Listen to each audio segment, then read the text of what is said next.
So hi guys, this is Christine from Mitsubishi Abad Santos.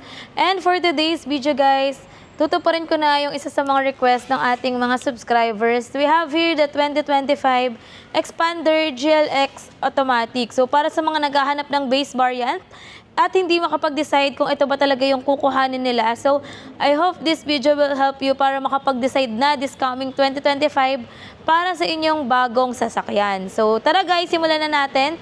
Papakita ko sa inyo yung mga basic features and SRP nitong ating base variant when it comes to Expander.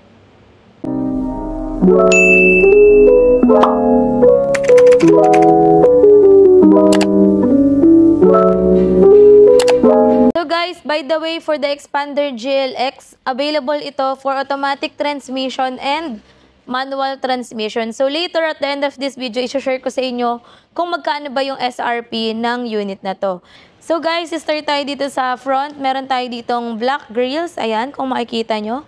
Tapos, meron tayo ditong position light. So, integrated na yung turn signal light natin dito. Dito naman sa baba, meron tayong halogen headlight with halogen fog light. So, ayan. So, para sa GLX variant guys, take note, halogen lang yung ating headlight and yung ating fog lights. So, dito naman tayo sa side. Meron din tayo dito ang 17-inch na two-tone alloy wheels. Ayan, same lang din naman siya with our Expander GLS. So guys, when we say Expander GLX, yung side mirror niya is naka-body color na rin. Same with our door handles, naka-body color siya compared with Expander GLS na chrome siya. Since hindi naka-keyless operating system yung ating Expander GLX dahil base variant lang siya, still meron pa rin naman tayong remote key. So, pwede pa rin natin siyang i-lock and unlock using this remote button. So, ayan. Kapag naka-lock, hindi automatic nagpo-fold yung ating side mirror. Kapag in-unlock naman natin, tara guys. Dito naman tayo sa likod. When it comes to fuel tank capacity guys, by the way, yung Expander natin is 45 liters fuel tank capacity. So, kapag nag-avail kayo sa akin guys, bibigyan ko kayo ng free fuel for 2025. So, meron din tayo ditong LED tail lamp. So, yung Expander GLX natin, wala siyang backup sensor, pero isa sa mga exclusive freebies natin is backup sensor. So, regardless kung ang i-avail nyo is GLX, GLS, or Expander Cross, makaka-avail kayo sa akin guys ng free na backup sensor. So guys, pasok naman tayo sa loob ng ating unit. So dito naman tayo sa loob ng ating Expander GLX Automatic. Ayan guys, meron din tayo ditong mga controls para sa ating side mirror. Tapos meron tayo ditong dalawang nakaabang. Natitilt and telescopic rin yung ating, what do you call this, steering wheel guys. Ayan. So, sobrang basic lang nung function nitong ating Expander GLX. So, kung talagang medyo tight yung budget or talagang pinag-ipunan nyo or limited lang ang budget nyo, pwede pa rin sa inyo itong ating base variant para sa ating Expander GLX. So, pagdating sa steering wheel, naka 3-spoke siya with voice command function, hands-free button pa rin, and kahit base variant guys, naka cruise control tayo. So, by the way, pagdating pala sa ating meter cluster guys, hindi pa siya digital, analog pa lang yung meter cluster natin for the Expander GLX. Pagdating naman sa ating head unit, equipped din naman siya ng Apple CarPlay with Android Auto. Ayan. Sa air conditioning system, knob type pa rin tayo compared sa ating GLS na naka piano type na yung ating air conditioning system. So, ayan, meron tayo ditong mga USB port. Ayan, isang USB port. Yung unit natin is 4-speed automatic transmission. So, sa Expander GLX guys, ang unit natin naka electronic parking brake with brake auto hold. While for the Expander GLX, yung traditional na lever type pa rin tayo dito. Pagdating sa seat material, ayan, high fabric pa rin naman siya. So, same lang siya ng material with the Expander GLX. GLS. So, sobrang plain lang nitong ating unit.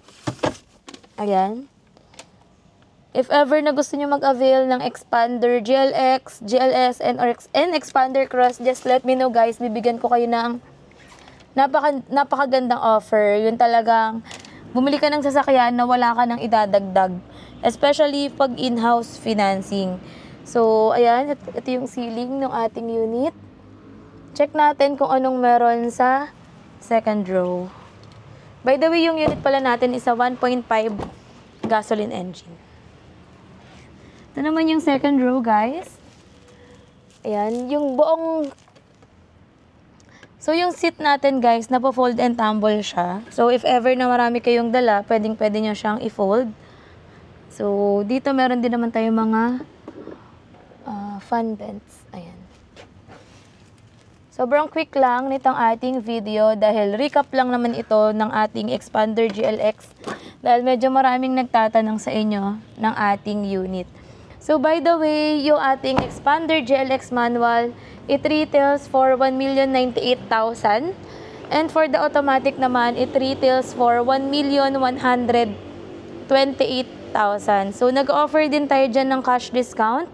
Just let me know if gusto nyo mag-avail, i-message nyo lang po ako. And for in-house financing, nag-offer din tayo ng mga promos. So, there you have it guys. Napakita ko na sa inyo yung basic features nitong ating 2025 Expander GLX Automatic. So, kung gusto nyo mag-avail, just let me know. Message nyo lang ako sa aking mga contact numbers indicated dito sa screen. And bababa na tayo ngayon para bumalik sa aking duty. So, showroom duty kasi kami for today. So, today is Sunday. So, ilalagay ko na rin pala dito sa screen kung ano yung mga SRP para sa ating Expander GLS and Expander Cross. Para if ever meron na kayong mga reference kung anong unit yung kukuhanin nyo. So, pwede rin kayong mag-browse guys dito sa aking YouTube channel dahil meron ako mga reviews dito for the Expander GLX, Expander Cross, and meron din akong comparison video para sa Expander GLX and GLS and Expander GLS and Expander Cross. So, ayun lang guys. Thank you so much for watching. See you on my next video. Bye! So, by the way guys, again, this is Christine Salazar from Peak Motors sa Abad Santos, Manila branch. So, just in case na interested kayo mag-avail, punta lang po kayo dito sa aming dealer. And look for Christine Salazar from RFY Group guys. Yes. Pakisabi po, just in case na hindi nyo ako makontak or nag-drop by kayo dito, Christine Salazar from RFY Group.